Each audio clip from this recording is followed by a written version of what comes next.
And breaking in just the last hour, President Trump is deploying the National Guard to California.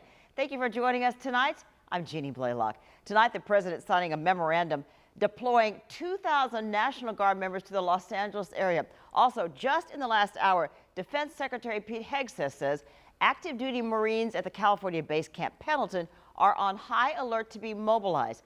All this due to protests over raids by ICE. Images showing protesters face to face with Border Patrol personnel in riot gear. Tear gas, flashbang grenades, and arrests have punctuated the rallies. Protesters are upset about the detention of immigrants and mass deportations by the Trump administration. In a statement announcing the deployment of the National Guard, White House spokesperson Caroline Leavitt said the Trump administration has a zero-tolerance policy for criminal behavior and violence, especially when that violence is aimed at law enforcement trying to do their jobs. California Governor Gavin Newsom disagreeing with the decision tonight, writing on X, the move is purposely inflammatory and will only escalate tensions. And not just in California are there crowds of people clashing with law enforcement. It's also happening on the other side of the country in New York. ABC's Dave Packer has the details. Angry crowds clashing with law enforcement in Los Angeles for a second day following immigration raids that have drawn criticism from local and community leaders. You cannot just come into the community and terrorize citizens the way you did. Chaos erupting after this ICE raid in the city of Paramount. Footage from above shows protesters blocking a bus carrying officers. Border Patrol personnel in riot gear and gas masks deploying tear gas in an effort to disperse the crowd.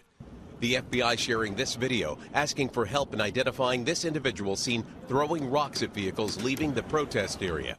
And in New York, similar protests outside the federal courthouse in Manhattan. I'm hoping that, the entire policy changes. I'm hoping that the attitude towards the migrants changes. Federal agents are now arresting migrants at immigration courts, in some cases after the deportation cases have been dismissed.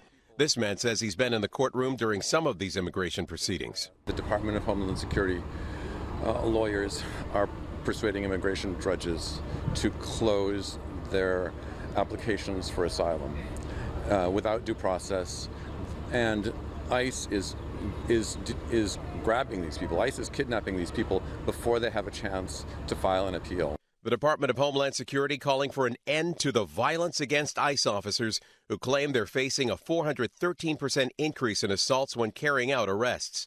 U.S. Border Patrol Chief Michael Banks confirming Saturday afternoon that several arrests have been made for alleged assaults on federal agents. Homeland Security Secretary Kristi Noem saying, if you lay a hand on a law enforcement officer, you'll be prosecuted to the fullest extent of the law.